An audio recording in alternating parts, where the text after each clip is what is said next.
ஓஸ்மோட்டிக் pressure நமக்கு புரியணும்னா firstly நீங்க ஓஸ்மோசிஸ் அப்படிப்பட்ட ஒரு ப்ராசஸ் உங்களுக்கு தெரியணும். ஓஸ்மோசிஸ் ஓஸ்மோசிஸ் ஆக்சுவலி நீங்க பயாலஜியில படிச்சிருக்கு, ബോട്ടണിയിൽ படிச்சிருக்கு. வாட்டர் மண்ணுக்குள்ள இருந்து வாட்டரும் மினரல்ஸ் எல்லாமே வேறு ஒரு செடிയുടെ வேര് எப்படிதான் அது சக் பண்ணி எடுக்கிறது, அதுக்கு ரெஸ்பான்சிபிள் ആക്ച്വലി இந்த ஒரு ப்ராசஸ் தான். இந்த ப்ராസസ് ഓസ്മോസിസ്. ഞാനൊരു പാത്രം എടുത്ത് ഈ പാത്രത്തിൽ ഞാൻ എന്നെ പണി தெரியுமா, ഞാൻ കോപ്പർ സൾഫേറ്റ് എടുத்து കോപ്പർ സൾഫേറ്റ് സാൾട്ട് അനാലിസിസ് பண்ணும்போது കോപ്പർ സൾഫേറ്റ് மட்டும் கொடுக்க மாட்டாங்க. பார்த்தாலே தெரியும் அது என்னது, ப்ளூ கலர் பார்த்தாலே தெரியும் அது கோப்பர் சல்ஃபேட். Okay yes. அப்ப இந்த பாத்திரத்தில் ഞാൻ കോപ്പർ സൾഫേറ്റ് அது எப்படி இருக்கும், நம்ம உப்பு மாதிரி இருக்கும், ப்ளூ கலர் இருக்கும். ப்ளூ கலர்ல கோப்பர் சல்ஃபேட் நம்ம எடுத்ததுக்கு காரணம் என்ன, மாற்றம் புரியணும் நமக்கு. கலர் மாறும்போது அதோட இது நமக்கு தெரியும். இதுல நான் என்ன பண்ணியேன் தெரியுமா, சைடு வழியாக கொஞ்சம் கொஞ்சம் கொஞ்சம் கொஞ்சமா தண்ணி ஊத்தி ஊத்தி ஊத்தி ஊத்தி வச்சு அப்ப தண்ணி இப்படி இருக்கும். இப்ப நான் ஊத்தியது தண்ணி, முதலே இருந்தது எது, கோப்பர் சல்ஃபேட். 2 நாள் முடியும் போது இது மாறும். இது மாறிட்டு என்னதாய் மாறும் தெரியுமா, இங்கே நம்ம எடுத்த ഈ കോപ്പർ സൾഫേറ്റ് അത് മൊത്തമാ ഇതിലെ കരഞ്ഞു പോയി ഈ സൊല്യൂഷൻ മൊത്തമാ എന്താ കളറിൽ വരും, ബ്ലൂ കളറിൽ വരും. இந்த ப்ராசஸ்க்கு நம்ம ஓஸ்மோசிஸ்னு சொல்ல முடியாது, இது ஓஸ்மோசிஸ் கிடையாது. കാരണം இங்க நம்ம எடுத்த 2 சப்ஸ்டன்ஸுக்கும் இடையில் எந்த ஒரு தடையும் இல்ல, ஒரு சீல் இல்ல, அரிப்பை இல்ல, ஒரு மெம்பரைன் இல்ல. இது ரெண்டும் கான்டாக்டில் தான் இருக்கு. அப்ப என்ன நடக்கும், ഈ കോപ്പർ സൾഫേറ്റ് എടുത്ത പ്യുവർ കോപ്പർ സൾഫേറ്റ് മേലേക്ക് ഏറി വരും. അതേ മാതിരി തന്നി കോപ്പർ സൾഫേറ്റുடன் കലരും. രണ്ടുപേരും മ്യൂച്വൽ ആയി സ്പോണ്ടേനിയസ് ആയി മിക്സ് ആയി இப்படி വരും. This process is known as diffusion. என்னது சத்தமா சொல்லுங்க, ഡിഫ്യൂഷൻ. ഇതാണ് ഒരു ഫസ്റ്റ് കേസ്. ഇത് ഡിഫ്യൂഷൻ ഈസ് നോട്ട് ഓസ്മോസിസ്. ഇപ്പൊ நம்ம சீனி ஒரு கிளாஸ்ல சீனி எடுத்து அதில் தண்ணி ஊத்திட்டு நம்ம மிக்ஸ் பண்றது எதுவும் பண்ணல, நம்ம எதுவும் பண்ணாம வச்சால் கூட போக போக அது என்னதாகும், கரையும். அதாவது மிக்ஸ் ஆகி வந்துட்டு இருக்கும். அப்படி மிக்ஸ் ஆகி வருது அந்த ப்ராசஸோட பேர் தான் என்னது, டிஃப்யூஷன். இனி நான் வேற ஒரு பாத்திரம் எடுக்கிறேன், வேற ஒரு பாத்திரம். இப்ப பாத்திரத்துக்கு நான் 2 கம்பார்ட்மெண்ட் உண்டு இந்த பாத்திரத்துல நினைச்சுக்கோங்க. ஒரு செகண்ட் கம்பார்ட்மெண்ட்ல கோப்பர் சல்ஃபேட்டோட சொல்யூஷன் எடுத்து ஃபர்ஸ்ட் கம்பார்ட்மெண்ட்ல நான் സോൾവെന്റ് மட்டும் எடுத்து, அதாவது வாட்டர் மட்டும் எடுத்து. ஃபர்ஸ்ட் கம்பார்ட்மெண்ட்ல யாருണ്ട്, வாட்டர் யாரு, സോൾവെന്റ്. செகண்ட் கம்பார்ட்மெண்ட்ல யார் எடுத்து, சொல்யூஷன். அதாவது கோப்பர் சல்ஃபேட் உள்ள சொல்யூஷன். இந்த பார்ட்டிகல்ஸ் நம்ம காட்ட முடியாது, உங்களுக்கு அது சொல்யூஷன் புரியுறதுக்கு நான் அது புள்ளி போட்டது. புரியுது உங்களுக்கு, காரணம் இது ஒரு ட்ரூ சொல்யூஷன் தான். அப்ப உங்களுக்கு புரியுறதுக்கு, இது சொல்யூஷன் புரியுறதுக்கு நான் இப்படி காமிச்சது வேற எதுவும் இல்ல. So this part is nothing but solution. அப்ப ஒரு கம்பார்ட்மெண்ட்ல സോൾവെന്റ് மட்டும் எடுத்து இன்னொரு கம்பார்ட்மெண்ட்ல சொல்யூஷனும் எடுத்து ആ 2 கம்பார்ட்மெண்ட்டுக்கும் இடையில் அது செப்பரேட் பண்றதுக்காக நான் ஒரு மெம்பரைன் வச்சு, அங்க 2 தடை போடக்கூடாது, கம்ப்ளீட் தடையை போட்டுனா எதுவும் நடக்காது. அங்க நான் சொல்ல புரியுதா, இது மெம்பரைன் வச்சு. மெம்பரைன் சொல்றது அது செமி பெர்மியபிள் மெம்பரைன். என்னது, செமி பெர்மியபிள் மெம்பரைன்னா ஒரு டைப் பார்ட்டிகிள்ஸ் மட்டும் உள்ள அனுப்பிவிடும். அதான் செமி பெர்மியபிள்னு சொல்றது. நம்ம தொலிக்குள்ள இந்த ஒரு தொலி மேல நம்ம பாக்குற தொலி இருக்கு, தொலியை கரெக்டா உரிச்சு பார்த்தால் தொலிக்கும் மாംസத்துக்கும் இடையில் ஒரு லேயர் இருக்கும். புரிஞ்சுதா, லேயர் தான் நம்மள அனிமல் மெம்பரைன் சொல்றது. பன்னி பிக்குட தொலியில் அந்த மாதிரி மெம்பரைன் இது எஸ்பிஎம் யூஸ் பண்ணும். பிக்ஸ் பிளாடர் அப்படி சொல்லுவதுக்கு என்ன சொல்லும், பிக்ஸ் பிளாடர். அது மாதிரி எக் இருக்குல்ல, எக் முட்டை, நம்ம ஹைட்ரோக்ளோரிக் ஆசிடில் முட்டை போட்டு வச்சால் என்ன நடக்கும்னா, ஹைட்ரோக்ளோரிக் ஆசிடில் முட்டையோட வெளியே இருக்கிற அந்த கால்சியம் கார்பனேட்டோட ஷெல் இருக்குல்ல, தோடு தொலி என்ன சொல்லும் தமிழ்ல, தோடு, அந்த ஷெல்லு போயால் முட்டை அதே மாதிரி இருக்கும். புரியுதா, உள்ள இருக்கிற லிக்விட் அதே மாதிரி இருக்கும், ஆனா வெளியே ஒரு மெம்பரைன், முட்டையோட மெம்பரைன் நீங்களே பார்த்திருக்கோம். அதாவது அவிச்ச முட்டை சாப்பிடும் போது அது என்ன சொல்லுவோம், உரிக்கும் போது இல்ல ஷெல்லுக்கு கீழே ஒரு ஒயிட் கலர் இருக்குல்ல, எக்ஸ் மெம்பரைன் இல்ல எக் மெம்பரைன் அப்படி சொல்லலாம். That is an example for semi permeable membrane. அப்ப ஆக்சுவலி இங்க என்ன நடக்கும் தெரியுமா, கம்பேரிட்டிவ்லி கான்சென்ட்ரேஷன் கம்மியான ஏரியா கம்பார்ட்மெண்ட் எது, ஃபர்ஸ்ட் கம்பார்ட்மெண்டா செகண்ட் கம்பார்ட்மெண்டா, ஃபர்ஸ்ட் கம்பார்ட்மெண்ட். சொல்யூட்டே ஆட் பண்ணல, புரிஞ்சா உங்களுக்கு. அப்ப நம்ம கம்பேர் பண்ணும்போது கான்சென்ட்ரேஷன் கம்மியானது எதுன்னு கேட்டால் ஃபர்ஸ்ட் கம்பார்ட்மெண்ட். ரெண்டாவது கம்பார்ட்மெண்ட்ல கான்சென்ட்ரேஷன் அதிகம். செமி பெர்மியபிள் மெம்பரைன் வச்சு இது நம்ம செப்பரேட் பண்ணும்போது நீங்க ஒரு விஷயம் தெரிஞ்சுக்கோங்க, സോൾവെന്റ് மட்டும் இருக்கிற இடத்தில் இருந்து அந்த സോൾവെന്റ് பார்ட்டிகிள்ஸ் சொல்யூஷன் சைடிலேக்கு இப்படி நுழைஞ்சு உள்ள ஏறும். புரியுதா, ഈ ப்ராசஸ்க்கு பேர் தான் என்னது, ஓஸ்மோசிஸ். அப்போ ஓஸ்மோசிஸ் நடந்ததுக்கு அப்புறம் நம்ம பார்க்கும்போது இங்க സോൾവെന്റിന്റെ அமௌண்ட் கூடி இருக்குமா குறைஞ்சிருக்குமா, സോൾവെന്റിന്റെ அமௌண்ட் குறைஞ்சிருக்கும். சொல்யூஷன் அமௌண்ட் கூடி இருக்குமா குறைஞ்சிருக்குமா, கூடி இருக்கும். சொல்யூஷன் அமௌண்ட் கூடி இருக்கும். அப்ப சொல்யூஷன் அமௌண்ட் கூடிச்சு, solvent அமௌண்ட் குறைஞ்சிருச்சு.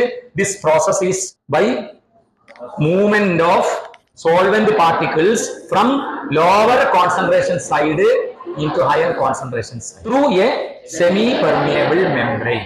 இப்போ concentration difference உள்ள இது போய் நம்ம solvent மட்டும் எடுக்கணும் இல்ல. இந்த கூட்டிலே ஒரு dilute solution இந்த கம்பார்ட்மெண்ட்ல இருக்குன்னு வெச்சுக்கோங்க. அப்ப ஒரு கம்பார்ட்மெண்ட்ல dilute solution எடுத்து இன்னொரு கம்பார்ட்மெண்ட்ல concentrated solution எடுத்து அப்ப dilute solution இருக்கிற இடத்தில் இருந்து concentrated solution இருக்கிற இடத்திലേക്ക് solvent particles மட்டும் யாரு மட்டும் particles மட்டும் மூவ் ஆகுற processக்கு பேரு தான் என்னது osmosis. அப்ப what is the visible difference between osmosis and diffusion? In diffusion there is no semi permeable membrane and there is no separation. Are you okay? In osmosis there is semi permeable membrane. Semi permeable membrane. The artificial ஆയി use பண்ற சில semi permeable membranes உண்டு. அதிலே ஒன்னு copper ferrocyanide. Copper ferrocyanide normally use பண்ற artificial ஆன ஒரு semi permeable membrane தான். பேர் என்னது? copper ferrocyanide. இன்னொன்னு parchment paper. Parchment paper. அது ஒரு மரத்தோட தொலி. அது வெச்சு உண்டாக்குன artificial ஆയി மேக் பண்ற ஒரு பேப்பர் தான் என்னது parchment paper. So copper ferrocyanide அதே மாதிரி parchment paper, these are examples for artificial semi permeable membrane. Osmosis நடக்கிறதுக்கு கண்டிஷன் என்ன?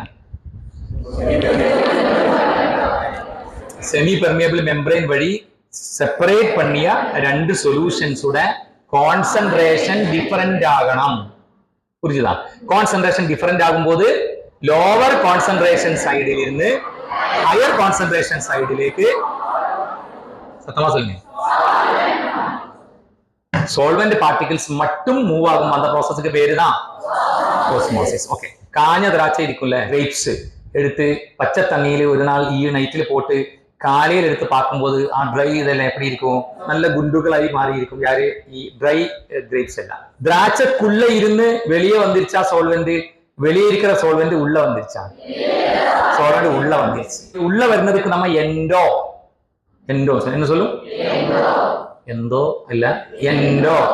ஓகே, நமக்கு தெரியல. எண்டோதெர்மிக் மீனிங் என்ன? ஹீட் உள்ள வருனது. எக்ஸோதெர்மிக் மீனிங் என்ன? வெளியே போனது. ஓகே, அப்ப இங்க திராட்சைக்குள்ள வெளியே உள்ள தண்ணி உள்ள வந்ததினால் அது எண்டோவா எக்ஸோவா? எண்டோ. அப்ப அந்த ஓஸ்மோசிஸ்க்கு என்ன பேரு கொடுக்கும்? எண்டோஸ்மோசிஸ். அப்படி பேரு கொடுக்கும், எண்டோஸ்மோசிஸ். பச்சை மாங்காய் தான் ரோமேங்கோ. பச்சை மாங்காய் உப்பிலிட்டது இல்ல, உப்பிலிட்டது இருக்குல்ல, கேரளால ரொம்ப ஃபேமஸ் தான் உப்பிலிட்டது. அவ மாங்காய் உப்பிலிட்டால் எப்படி இருக்கும்? நல்ல குண்டுவா இருக்குமா? சுழுங்கில சாப்பிடாத ஆளு மாதிரி அப்படி இருக்கும். ஸ்ரிங்கிங் நடக்கும். ஸ்ரிங்கிங் காரணம் என்ன? உப்பு தண்ணியில கான்சன்ட்ரேஷன் அதிகம், ஆனா மானுக்குள்ள இருக்கிற தண்ணி கான்சன்ட்ரேஷன் கம்மி. அப்ப அங்க இருந்து வாட்டர் மாலிக்யூல்ஸ் எங்க வரும்? உப்புக்கு. இனி ஓஸ்மோட்டிக் பிரஷர் என்ன? ஆக்சுவலி ஓஸ்மோட்டிக் பிரஷர் தான் நமது colligative property. Osmotic pressure colligative property ஆகணும்னா கண்டிப்பா that should depend on KIB. What is KIB? Mole fraction of solute. Mole fraction of solute கூடணும்னா என்னது கூடணும்? Number of moles of solute கூடணும். Number of moles of solute கூடணும்னா weight of solute கூடணும். அதாவது totally சொல்லும்போது solute amount அதிகமாகும் போது அதிகமாகிற properties தான் colligative property. solute amount கம்மி ஆகும் போது கம்மியாகிற properties தான் கொலிகேட்டிவ் ப்ராப்பர்ட்டி. அப்ப இதில் நம்ம படிக்க போற கடைசி கடைக்குட்டி அதான் யாரு? ஓஸ்மோட்டிக் பிரஷர். ஒரு பரந்த பாத்திரம், கொஞ்சம் ஹைட் கம்மியான ஒரு பாத்திரம் எடுத்து, ஓகே, பாத்திரத்துக்கு தண்ணி எடுத்து இனி ஒரு திசில் ஃபனல் நீங்க பாத்திருக்கா? திசில் ஃபனல் நம்ம லேபுல உள்ள இந்த மாதிரி ஃபனல். இந்த ஃபனலுக்கு பேர் தான் என்னது? திசில் ஃபனல். திசில் ஃபனலுக்குள்ள யார் இருக்கு தெரியுமா? ஒரு கான்சன்ட்ரேட்டட் சொல்யூஷன். திசில் ஃபனலுக்குள்ள கான்சன்ட்ரேட்டட் சொல்யூஷன் எடுத்துட்டு அதோட கடைசியிலே, அதாவது திசில் ஃபனல்ல இந்த பாட்டிலே செமி பெர்மியபிள் மெம்பரைன் வச்சு. சோ திஸ் இஸ் இதுல பிக்சர் நீங்க வரைக்கிறதுக்கு இல்லை, எனக்கு டென்ஷன் ஆகும். உங்களுக்கு கன்செப்ட் புரியுதுக்காக தான் நான் பிக்சர் வச்சு வரைக்கிறது. பாத்திரம் எடுக்கிறது, ஓகேவா? பாத்துக்கோங்க. எஸ்பிஎம் வச்சு சொல்யூஷன் உள்ள என்னது இருக்கு? சொல்யூஷன் இருக்கு, கான்சன்ட்ரேட்டட் சொல்யூஷன் இருக்கு. இது வாட்டர் மட்டும்தான். அப்ப ஆக்சுவலி என்ன நடக்கும்? இப்ப நம்ம படிச்ச கன்செப்ட் வச்சு என்ன நடக்கும்? வாட்டர் எதுக்குள்ள நுழையும்?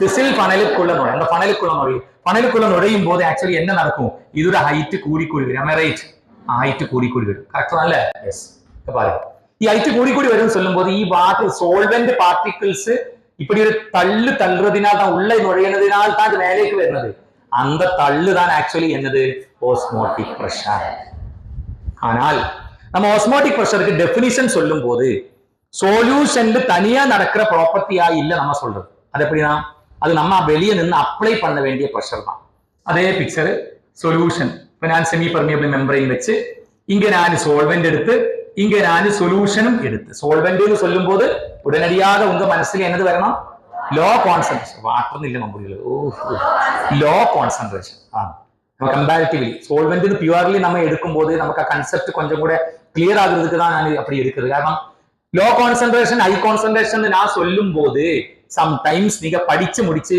போனதுக்கு அப்புறம் உங்களுக்கு கன்ஃபியூஷன் கூட வர வாய்ப்பு உண்டு ஹையர் லோவர் டு ஹையரா அப்ப அதுக்காக நான் என்ன சொல்றது லோவர் கான்சன்ட்ரேஷன் கம்பேர் பண்றதுக்கு நான் என்ன எடுத்தது சோல்வெண்ட் ஒன்லி நான் சொல்யூஷனே ஆக்கல சோல்வெண்ட் மட்டும் தான் இருக்கு இன்னொரு கம்பார்ட்மெண்ட்ல யாரு இருக்கு டைம் என்னாச்சு இன்னொரு கம்பார்ட்மெண்ட்ல என்ன இருக்கு சொல்யூஷன் தான் இருக்கு சொல்யூஷன் பாருங்க லிசன் நீங்களே பாருங்க அதாவது ഈ ഒരു സോൾവെന്റ് പാർട്ടിക്കിൾസ് സൊല്യൂഷൻ സൈഡിലേക്ക് നുഴയാമൽ ഇരിക്കണമെന്നാ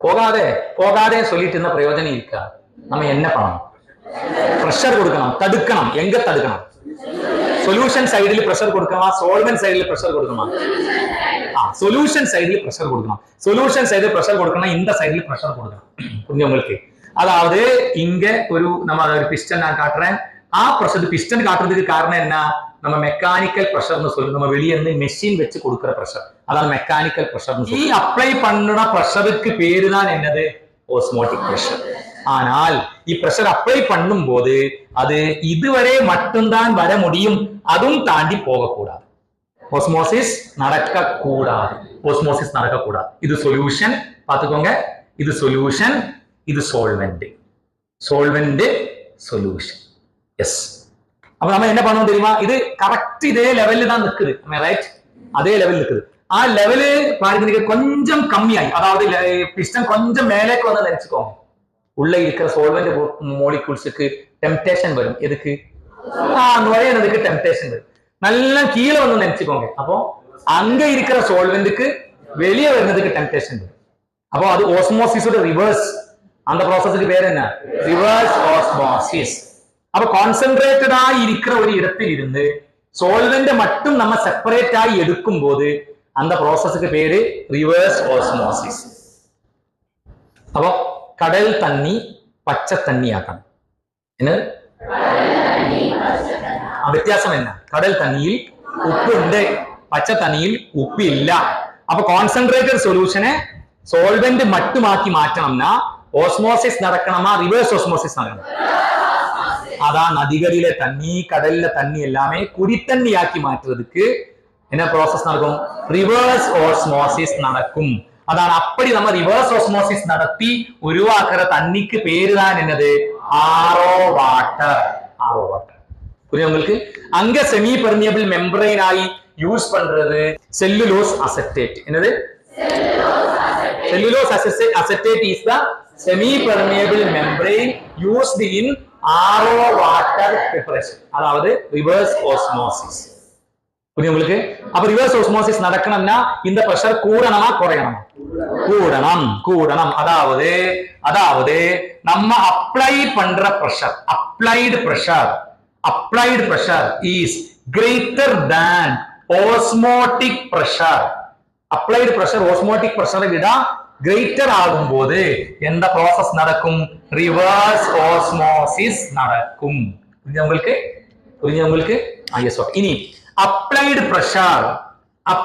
pressure is less than osmotic pressure அப்ப என்ன நடக்கும் osmosis நடக்கும் osmosis அதாவது பிஸ்டன் தூக்குறது யோசிச்சு பாருங்க பிஸ்டன் நான் தூக்கி நினைச்சுக்கோங்க என்ன நடக்கும் osmosis கூடா நடக்கும் yes இனி if applied pressure this is very very important is equal to osmotic pressure என்ன நடக்கும் ஓஸ்மோசிஸ் நடக்காது, ரிவர்ஸ் ஓஸ்மோசிஸும் நடக்காது. அதாவது இந்த சோல்வெண்ட் மங்குனிகள் இங்க வந்து SPM வந்துட்டு இப்படி தட்டி நிற்கும், ஆனா உள்ள போக முடியாது. புரிஞ்சுதா? தட்டி நிக்கிறதுக்கு நம்ம அப்ளை பண்ற பிரஷருக்கு பேரு தான் என்னது? ஓஸ்மோட்டிக் பிரஷர். அப்ப டெஃபினிஷன் பை டெஃபினிஷன் நமக்கு ஓஸ்மோட்டிக் பிரஷர் எப்படி சொல்லலாம்? Osmotic pressure is the mechanical pressure applied on higher concentration side or lower concentration side. Higher concentration side. What is osmotic pressure? Pressure applied on higher concentration side.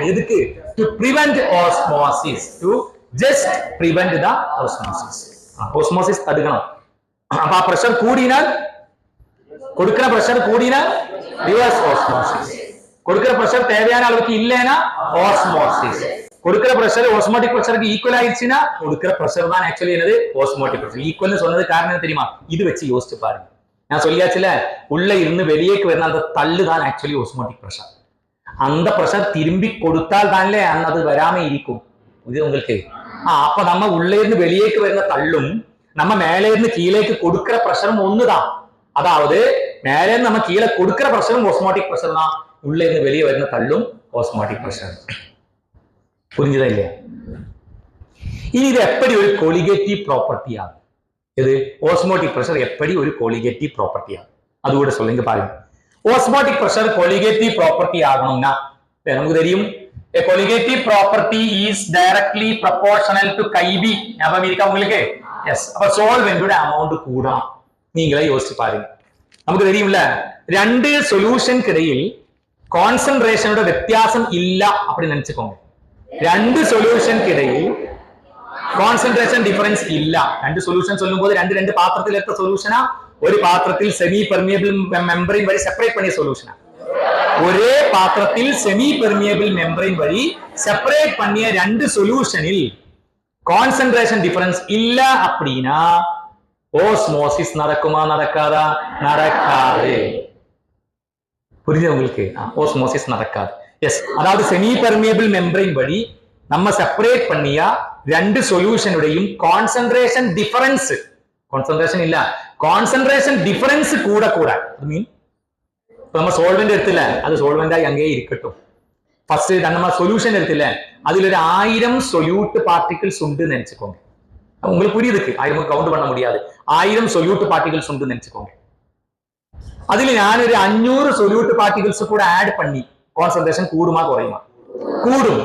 Concentration கூட கூட இங்க ரெண்டாவது first கம்பார்ட்மெண்ட்ல சோல்வெண்ட் particles இருக்குல்ல, அவங்களுக்கு temptation அதிகமாகும். எதுக்கு அதிகமாகும்? ஓஸ்மோசிஸ் அதிகமாகும் போது ஓஸ்மோட்டிக் பிரஷர் அதிகமாகும். இப்ப பாருங்க, நீங்க வெளியே நின்று ரெண்டு பேரும் உள்ள நுழைய முயற்சி பண்ணும்போது வராதிங்க வராதிங்க சொல்லிட்டு ஒரே ஆள் இங்க இருந்து தள்ளிட்டு தெரிஞ்சுக்கோங்க. 2 பேர் ஆகும், 3 பேர் வந்து 4 பேர் வந்து 5 பேர் வந்து ஒராள் நின்று தள்ளினா அது போதுமா? அந்த தள்ளி எஃபெக்டிவ் ஆகுமா? அப்ப நிறைய ஆள்கள் வேணும்ல. அங்கே இருந்து தள்ளி இங்க அதிகமாகும் போது அதுக்கேற்றபடி இங்கே இருந்து அங்க பிரஷரும் அதிகமாகுமா இல்லையா? அப்போ ஓஸ்மோசிஸ் ஃபாஸ்ட் ஆகும்போது ஓஸ்மோட்டிக் பிரஷர் கூடுமா குறையுமா? கூடும். பார்ட்டிகிள்ஸோட நம்பரே சொல்யூஷனில் அதிகமாகும் போது, சொல்யூஷனில் பார்ட்டிகிள்ஸோட நம்பர் அதிகமாகும் போது இங்க இருக்கிற சோல்வெண்ட் பார்ட்டிகிள்ஸுக்கு உள்ள வருவதற்கு டெண்டன்சி கூடும். அப்போ ஓஸ்மோசிஸ் சூப்பரா நடக்கும். ஓஸ்மோசிஸ் சூப்பரா நடக்கும்போது, வெறித்தனமா ஓஸ்மோசிஸ் நடக்கும்போது அது நிறுத்துறதுக்கு மோர் பிரஷர் அப்ளை பண்ணும். இப்போ புரிஞ்சுதா ஓஸ்மோட்டிக் பிரஷர் எப்படி சொல்யூட்டோட அமௌண்ட் டிபெண்ட் பண்றது? சொல்யூட்டோட அமௌண்ட் கூட கூட சொல்யூஷனோட கான்சென்ட்ரேஷன் கூடும். சொல்யூஷனோட கான்சென்ட்ரேஷன் கூட கூட சோல்வெண்டோட மூவ்மெண்ட் கூடும். சோல்வெண்டோட மூவ்மெண்ட் கூட கூட ஓஸ்மோசிஸ் கூடும். ஓஸ்மோசிஸ் கூட கூட ஓஸ்மோசிஸ் தடுக்கிறதுக்கு நம்ம செலுத்துற அழுத்தமும் கூடும். அதான் ஓஸ்மோட்டிக் பிரஷர் கூடுறது. அப்போ osmotic pressure is directly proportional to chi v. அந்த இந்த லெவலுக்கு நமக்கு வரலாம். அதாவது this is a colligative property. Can you catch my words? Yes. அப்ப purely osmotic pressure, listen here, osmotic pressure pi is directly proportional to c. c means concentration. Concentration கூடும்போது pi கூடும். லிக்விட பொறுத்த வரைக்கும் டெம்பரேச்சரை அது டிபெண்ட் பண்ணும். டெம்பரேச்சர் இப்ப பாருங்க, நீங்க இப்ப இங்க நம்ம எடுத்தது இந்த ப்ரெஷர், நம்ம ப்ரெஷர் அப்ளை பண்ணிட்டு இருக்கு. ப்ரெஷர் அப்ளை பண்ணும்போது ஆக்சுவலி நமக்கு தெரியல, ப்ரெஷர் அப்ளை பண்ணும்போது this is an example for a system with constant volume. நமக்கு வோலியம் கூடக்கூடாது இல்ல, நம்ம கொடுக்குற ப்ரெஷர் எதுக்கு? நம்ம ப்ரெஷர் கொடுக்காம இருந்தா என்ன நடக்கும்? வோலியம் கூடுமா குறையுமா? கூடும். எப்ப குறையும்? ரிவர்ஸ் ஓஸ்மோசிஸ் நடக்கும்போது தான் வோலியம் குறையும். உங்களுக்கு புரிஞ்சுதா? இது வச்சு கம்பேர் பண்ணுங்க. அப்ளைடு ப்ரெஷர் ஓஸ்மோட்டிக் ப்ரெஷரை விட கூடும் போது ரிவர்ஸ் ஓஸ்மோசிஸ் நடக்கும். அப்ப சொல்யூஷன் சைடில் வோலியம் கூடுமா குறையுமா? குறையும். அப்ளைடு ப்ரெஷர் ஓஸ்மோட்டிக் ப்ரெஷரை விட கம்மி ஆகும் போது வோலியம் கூடும். எங்க? சொல்யூஷன் சைடில். சொல்யூஷன் சைடு வோலியம் மாறாமல் இருக்கிறது எப்போ? அப்ளைடு ப்ரெஷரும் ஓஸ்மோட்டிக் ப்ரெஷரும் சேம் ஆகும். அப்ப ஓஸ்மோட்டிக் ப்ரெஷர் அப்ளை பண்ணிட்டு இருக்கிற கண்டிஷனில் வோலியம் சொல்றது அது கான்ஸ்டன்ட், அது மாறாது. கான்ஸ்டன்ட் வோலியத்தில் டெம்பரேச்சர் கூட்டின்னு நினைச்சுக்கோங்க, ப்ரெஷர் கூடுமா குறையுமா? சத்தமா சொல்லுங்க. கூடும். அதான் ப்ரெஷர் குக்கர் சூடாக்கும் போது ப்ரெஷர் குக்கர் வீர்த்து வீர்த்து வீர்த்து வந்தால் ப்ரெஷர் குக்கர் நமக்கு அதோட பர்பஸுக்கு யூஸ் பண்ண முடியுமா? முடியாதா? முடியாது. அது ஏன் ப்ரெஷர் குக்கர் நமக்கு யூஸ் பண்ண முடியுது? ப்ரெஷர் குக்கர் நம்ம டெம்பரேச்சர் கூடும்போ வோலியம் கூடுறது இல்ல, அது கான்ஸ்டன்ட் வோலியம். அப்ப கான்ஸ்டன்ட் வோலியம் ஆகும்போ உள்ள ப்ரெஷர் கூடும். நார்மலி ஒരാൾ വന്നിട്ട് உங்ககிட்ட வந்துட்டு டெம்பரேச்சர் கூடும்போ ப்ரெஷர் கூடுமான்னு கேட்டால் டெம்பரேச்சர் கூடும்போ ப்ரெஷர் குறையும். காரணம் என்ன? வோலியம் கூடும். பட் வோலியம் கான்ஸ்டன்ட் ஒரு கண்டிஷன் கொடுத்தால் டெம்பரேச்சர் கூடும்போது ப்ரெஷர் கூடும். அதான் இங்க நடக்குது. So pi or osmotic pressure is directly proportional to Ct, where C is the concentration and T is the temperature. And C is nothing but M, that is molarity. Molarity. C is equal to molarity. Pi proportional to MT. அப்படி கொடுக்கலாம். So pi is equal to MRT. MRT. Where R is the gas constant for solution. என்னது? gas constant for solution. இது யாரெல்லாம் இருக்கு இதுக்குள்ள பாத்துக்கோங்க நீங்க. பைன்னு சொல்றது யாரு? osmotic pressure. m ன்னு சொல்றது யாரு? molarity concentration. r ன்னு சொல்றது யாரு? gas constant. gas constant. gas constant for solution.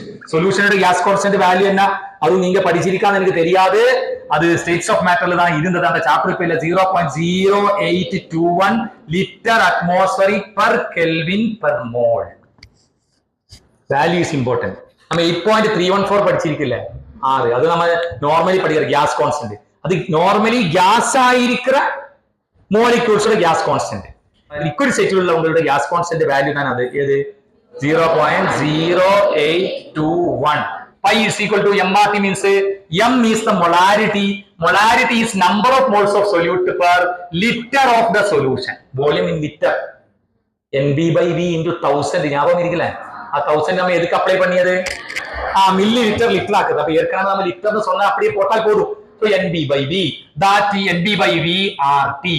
So that is equal to pi V is equal to NBRT.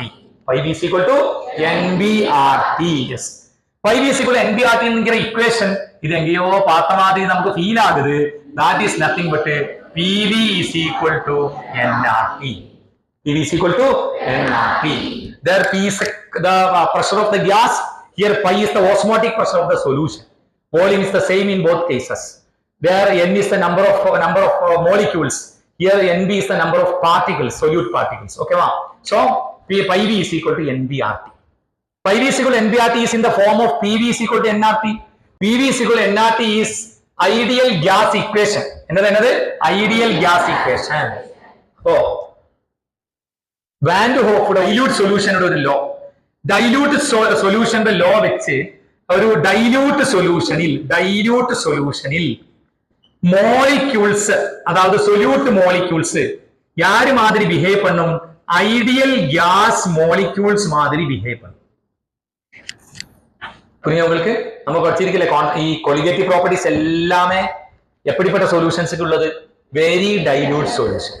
இப்போ வெரி டைல்யூட் சொல்யூஷன் ஆகும்போது மோலிக்யூல்ஸ்க்கு மொபிலிட்டி ரொம்ப அதிகமாயிருக்கும். கைனெட்டிக் தியரி ஆஃப் கேஸ்ல நீங்க படிச்ச மாதிரி அவங்களோட கைனெட்டிக்ஸ் அதிகமாகும், அவங்களோட மொபிலிட்டி அதிகமாகும், மூவ்மெண்ட் அதிகமாகும். அப்ப அதனால் வெரி டைல்யூட் சொல்யூஷனை பொறுத்த வரைக்கும் வெரி டைல்யூட் சொல்யூஷனுக்குள்ள சொல்யூட் பார்ட்டிகிள்ஸ் யாரு மாதிரி நிற்கும்? ஐடியல் கேஸ் மாதிரி பிஹேவ் பண்ணும். புரிஞ்சுதா? ஐடியல் கேஸ் மாதிரி பிஹேவ் பண்ணும். அதான் அந்த ஈக்குவேஷன் நம்ம யூஸ் பண்றது. அதாவது pi v is equal to NBRT. What is NB? Solute. அது ஈக்குவேஷன் என்ன? WB by NB. என்னது? அப்ப அதில் molecular mass கால்குலேட் பண்ணலாம். எல்லா colligative property-யுடையும் இம்பார்ட்டன்ட் அப்ளிகேஷன் என்ன? Calculation of molecular mass of solute. Calculation of molecular mass of solute. நீங்க பாருங்க pi v is equal to WB divided by MB RT. So MB is equal to WB RT divided by pi v. இந்த equation use பண்ணிட்டு நமக்கு molecular mass of solute கண்டுபிடிக்கலாம்.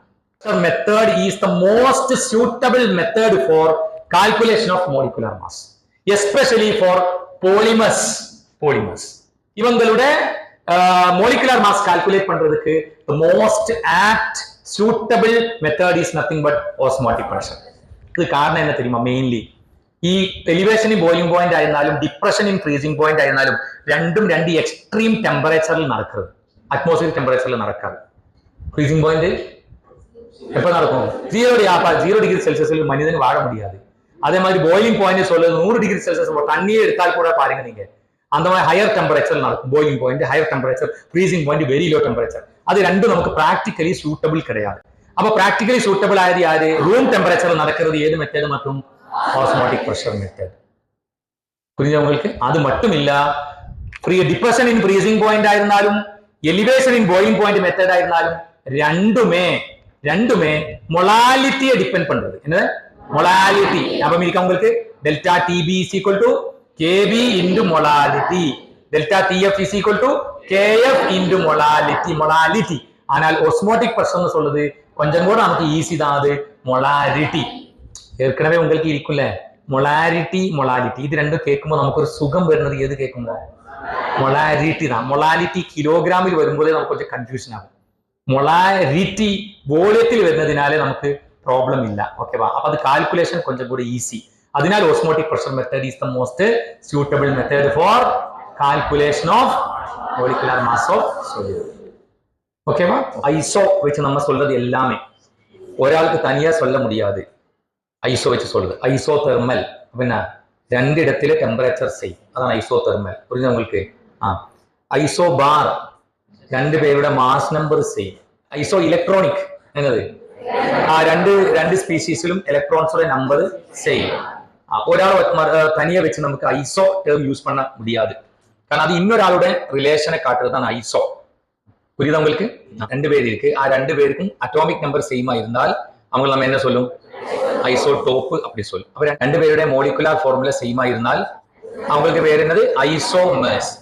இங்க நம்ம படிக்கிறது isotonic அப்படிதான். ஐசோடோனிக் சொல்யூஷன் சொல்லும்போது two solutions with same osmotic pressure, அதாவது ஒரே ஓஸ்மோட்டிக் பிரஷர் சேம் ஆகணும். ரெண்டு சொல்யூஷன் நம்ம கையிலுണ്ട്, ரெண்டு சொல்யூஷனுடையும் பை சேம். புரியுதா உங்களுக்கு? ரெண்டு சொல்யூஷனுடைய பை சேம். ஃபர்ஸ்ட் சொல்யூஷனுடைய பை அதாவது ஓஸ்மோட்டிக் பிரஷர் π1 ஆயிருந்தால் செகண்ட் சொல்யூஷனுடைய ஓஸ்மோட்டிக் பிரஷர் π2 ஆயிருந்தால் when π1 is equal to π2 then the solutions are known as isotonic. Isotonic ஆகிறதுக்கு condition π1 is equal to π1 that is equal to concentration வச்சு நம்ம சொல்லும்போது m1RT because ஒரே டெம்பரேச்சர்ல ஒரே ரூமில் வச்சு தான் நம்ம இது ரெண்டு சொல்யூஷன் நம்ம எடுக்கிறது. புரியுது உங்களுக்கு? ஒன்னு ஒரு ரூமில் நல்ல சூடுள்ள ரூமிலும் இன்னொன்று வேற குளிருள்ள ரூமிலும் போயிட்டு எடுக்க முடியாது. ஒரே ரூமில் வச்சு தான் நம்ம ரெண்டு சொல்யூஷன் எடுக்கிறது. So temperature is a constant and R is also constant for this particular solution. That is equal to m2RT. m1RT is equal to m2RT. ആ സൊല്യൂഷൻ ഐസോട്ടോണിക് ആകുന്നതിന്റെ കണ്ടീഷൻ എന്നാ? നമുക്ക് ഇതിൽ നമുക്ക് தெரியும் π1 is equal to π2 ആകണമെന്നാ m1 will be equal to m2. അതായത് both the solutions have same concentration. For both the solutions, in the solutions isotonic solutions. நம்ம ஒரு விஷயம் தெரிஞ்சுக்கோங்க. அதாவது ஒரு சொல்யூஷன் நம்ம ரெண்டு சொல்யூஷன் நம்ம எடுத்து ഈ രണ്ട് സൊല്യൂഷൻ എടുത്ത് സെമി പെർമിയബിൾ മെംബ്രെയിൻ இந்த രണ്ട് സൊല്യൂഷനുടെയും കോൺസെൻട്രേഷൻ സെയിം ആയിരുന്നാൽ, അതായത് ഐസോടോണിക് ആയിരുന്നാൽ ഐസോടോണിക് സൊല്യൂഷനിൽ എന്നത് നടക്കാതെ? ഓസ്മോസിസ് നടക്കാതെ. புரியுதா உங்களுக்கு? ஏன் ஓஸ்மோசிஸ் நடக்கல? ரெண்டு பேரோட ஓஸ்மோட்டிக் பிரஷரும் சேம். அதாவது இந்த மோலிக்யூல்ல சோல்வென்ட்க்கு அங்க போனதுக்குள்ள டெண்டன்சியும் அந்த இதுல சொல்யூஷன்ல சோல்வெண்ட்டுக்கு திரும்பி வருவதுக்கு இருக்கிற டெண்டன்சியும் சேம். அப்படி என்ன நடக்கும்? இங்க இருந்து சோல்வெண்ட் அங்க போகாது, அங்க இருந்து சோல்வெண்ட்ஸ் இங்க வராது. அப்ப அதனால என்னது நடக்காது? ஆஸ்மோசிஸ் நடக்காது. அதுக்கு ஒரு எக்ஸாம்பிள் வந்து சொல்லலாம். அதாவது பிளட் அதே மாதிரி பிளட்டுடன் ஐசோடோனிக்கான சொல்யூஷன் சோடியம் குளோரைடுட 0.91% solution NaCl solution is isotonic with blood. பிளட்டில் இருந்து யாருமே NaCl சொல்யூஷனுக்கும் போகாது, NaCl சொல்யூஷன் யாருமே பிளட்டிலேக்கும் வராது. இன்ட்ராவீனஸ் இன்ஜெக்ஷன் வெயின் இருக்கல, வெயின் வழியாக ஊசி போட்டு ட்ரிப்பு கொடுக்கறதுக்கு அந்த ஒரு பாத்திரம் இருக்குல்ல, ஆ பாத்திரத்தின் நிறைய ஆக்சுவலி என்னதுதான் இதுதான் 0.91% NaCl சொல்யூஷன். மருந்து என்ன பண்ணும்? மருந்து நமக்கு வாய் வழி கொடுக்கறதுக்கு பதிலாக இன்ட்ராவீனஸ் ஆகி அதாவது வெயின் வழியாக கொடுக்கும் போது அதுக்கு என்ன பண்ணும்? அதுக்கு இந்த பாத்திரம் இருக்குல்ல, எந்த பாத்திரம்? பாத்திரம் ഈ சொல்யூஷன் பாத்திரம் இதுதான் நம்ம நினைச்சது. அது நிறைய மருந்து, அதில் உப்பு வெள்ளம் மட்டும்தான். ஆனா கான்சன்ட் உப்பு வெள்ளம் சொல்லிட்டு நமக்கு உப்பு கீட்டு கொண்டு வந்து வைக்க முடியாது. காரணம் என்ன? அது ஐசோடோனிக் ஆகாது. அப்ப ஐசோடோனிக் ஆகணும்னா 0.91% NaCl சொல்யூஷன் ஆகணும். ஆ சொல்யூஷன் இருக்கிற அந்த பாத்திரத்திலே என்ன பண்ணும்? நமக்கு உள்ள போக வேண்டிய மருந்து இன்ஜெக்ட் பண்ணும். புரியுது? அப்ப அது கூட இதை அனுப்பிவிடும். அப்ப அது கூட இதை அனுப்பிவிடும் போது அது பிளட் வெசல்ஸ் பாதிக்காது. ரெண்டு விதத்தில், அதாவது கான்சன்ட்ரேஷன் கூடும்போ என்ன நடக்குது, கான்சன்ட்ரேஷன் குறையும்போ என்ன நடக்குது, அது மட்டும் நீங்க கொஞ்சம் தெரிஞ்சுக்கோங்க. ஓகே, இந்த படம் பார்க்க தெரியுதா உங்களுக்கு? சைஸ் போதுங்க? எஸ், பாருங்க நீங்க. இது பிளட் செல்ஸ். இந்த ஒரு பிளட் செல்ஸ் உங்களுக்கு புரியுதுக்காக மட்டும்தான், வேற எதுவும் இல்ல. 0.85% NaCl சொல்யூஷன், 0.85% NaCl சொல்யூஷன். பாருங்க நீங்க, அது 0.91% NaCl சொல்யூஷன் விட கான்சன்ட்ரேஷன் அதிகமா கம்மியா? கான்சன்ட்ரேஷன் கம்மி. அப்ப இது கான்சன்ட்ரேஷன் கம்மி ஆகும் போது என்ன நடக்கும்? இதில் இருந்து, அதாவது ஃபர்ஸ்ட் கம்பார்ட்மெண்டில் இருந்து பிளட்டோட கம்பார்ட்மெண்டில் இருந்து சோடியம் குளோரைடோட கம்பார்ட்மெண்டிലേക്ക് சோல்வெண்ட் பார்ட்டிகிள்ஸ் மூவ் ஆகுமா? சோடியம் குளோரைடு சொல்யூஷனோட கம்பார்ட்மெண்டில் இருந்து பிளட்டோட கம்பார்ட்மெண்டிലേക്ക് சோல்வெண்ட் பார்ட்டிகிள்ஸ் மூவ் ஆகுமா? அதாவது லெஃப்ட் டு ரைட் போகுமா, ரைட் டு லெஃப்ட் போகுமா? ரைட் டு லெஃப்ட் தான். இப்படிதான் வரும். 0.91% NaCl சொல்யூஷனும் 0.85% NaCl சொல்யூஷனும் கம்பேர் பண்ணும்போது this solution is hypotonic and this solution is hypertonic. அப்ப என்னது ஹைப்போடோனிக், என்னது ஹைப்போடோனிக்? രണ്ട് സൊല്യൂഷനിൽ ഒരാളുടെ പെർസെന്റേജ് കോൺസെൻട്രേഷൻ അധികം, ഇന്നൊരാളുടെ കോൺസെൻട്രേഷൻ കമ്മി. அப்படினா കോൺസെൻട്രേഷൻ അധികമാണ് അത് ഹൈപ്പർടോണിക്കും, കോൺസെൻട്രേഷൻ കമ്മിയാണത് ഹൈപ്പോടോണിക്കും. രണ്ടുപേരെ കോൺസെൻട്രേഷൻ സെയിം ആയിരുന്നാൽ ഐസോടോണിക്കും. புரியுது உங்களுக்கு? எஸ். செகண்ட் பாருங்க நீங்க, இரண்டாவது பிக்சர்ல ஃபர்ஸ்ட் கம்பார்ட்மெண்ட்ல பிளட் செல், இரண்டாவது கம்பார்ட்மெண்ட்ல 0.95% NaCl சொல்யூஷன் எடுத்து நினைச்சுக்கோங்க. 0.95% NaCl சொல்யூஷன். அது 0.91% NaCl சொல்யூஷன் வச்சு கம்பேர் பண்ணும்போது ஹைப்பர்டோனிக்கா ஹைப்போடோனிக்கா? ஹைப்பர்டோனிக் தான். அதாவது இதில் கான்சன்ட்ரேஷன் இங்கே அதிகம். புரியுதா? கான்சன்ட்ரேஷன் அதிகம். இது ரெண்டும் கம்பேர் பண்ணினாலும் இது ஹைப்பர்டோனிக், இது ஹைப்போடோனிக். பாருங்க நீங்க. அப்ப இதுல என்ன நடக்கும்? பிளட் செல்ஸில் இருந்து வாட்டர் வெளியே போகுமா? அதான் பிளட் செல்ஸுக்குள்ள வாட்டர் வருமா? வெளியே போகும். அப்ப ஓஸ்மோசிஸ் நடக்கிற டைரக்ஷன் சொல்றது லெஃப்ட் டு ரைட்டா, ரைட் டு லெஃப்டா? Left to right. இங்க ஓஸ்மோசிஸ் நடக்கும். இனி நம்ம கொஞ்சம் முன்னாடி படிச்சா அந்த ரெண்டு டைப் ஓஸ்மோசிஸ் இருக்கும்ல, எண்டோஸ்மோசிஸும் எக்ஸோஸ்மோசிஸும். அப்படி பிளட் செல்ஸ் வச்சு கம்பேர் பண்ணிட்டு சொல்லுங்க நீங்க, ஃபர்ஸ்ட் பிக்சர்ல நடக்கிறது எண்டோஸ்மோசிஸா எக்ஸோஸ்மோசிஸா? எண்டோஸ்மோசிஸ். காரணம் பிளட் செல்ஸுக்குள்ள சோல்வெண்ட் வந்துட்டு பிளட் செல்லி வீர்க்கும் சொல்லலாம்ல, வீங்கும். அதாவது ஸ்வெல்லிங் நடக்கும். So this one is the endothermic, endosmosis, exosmosis. This one is endosmosis. இது பிரிச்சும் எழுதலாம், எண்டோ ஓஸ்மோசிஸ் செப்பரேட் எழுதலாம், சேர்த்தும் எழுதலாம். இங்க பாருங்க, இங்க பிளட் செல்ஸுக்குள்ள இருந்து சோல்வெண்ட் பார்ட்டிகிள்ஸ் வெளியே போனதுனால அங்க ஸ்வெல்லிங் நடக்குமா, ஸ்ரிங்கிங் நடக்குமா? ஸ்ரிங்கிங் தான் நடக்கும். அப்ப இது எக்ஸோஸ்மோசிஸா எண்டோஸ்மோசிஸா? எக்ஸோஸ்மோசிஸ் தான். எக்ஸோஸ்மோசிஸ். எஸ். அப்ப இங்க இது உள்ள யாரு வருது? சோல்வெண்ட் வருது. சோல்வெண்ட் வந்து ஓவராய் சம்டைம்ஸ் பிளட் செல்ஸ் வெடிக்க கூட வாய்ப்புண்டு. இந்த ஒரு பினாமினன் தான் கொஞ்சம் முன்னாடி நம்ம படிச்சா ஹீமோலிசிஸ் அப்படி சொல்றது. ஹீமோலிசிஸ் என்னது? Hemolysis. And this one is nothing but plasmolysis. Okay. அப்ப பிளாஸ்மோலிசிஸ் எக்ஸோஸ்மோசிஸா எண்டோஸ்மோசிஸா? எக்ஸோஸ்மோசிஸ். ஹெமோலிசிஸ் எண்டோஸ்மோசிஸா எக்ஸோஸ்மோசிஸா? எண்டோஸ்மோசிஸ். ஓகேவா? Okay. So this one is the important application. அதாவது எதுக்காக 0.91% NaCl சொல்யூஷன் மட்டும் இன்ட்ராவீனஸ் இன்ஜெக்ஷனுக்காக யூஸ் பண்றது அப்படி கேள்வி கேள்வி இல்ல அப்படி கன்செப்ட் நீங்க தெரிஞ்சுக்கோங்க. அதுக்கு காரணம் this solution is isotonic with blood. புரியுதா? ரெண்டு isotonic solutions semi permeable membrane வழி செப்பரேட் பண்ணினால் என்ன நடக்காது? ஆஸ்மோசிஸ் நடக்காது. புரியுதா உங்களுக்கு?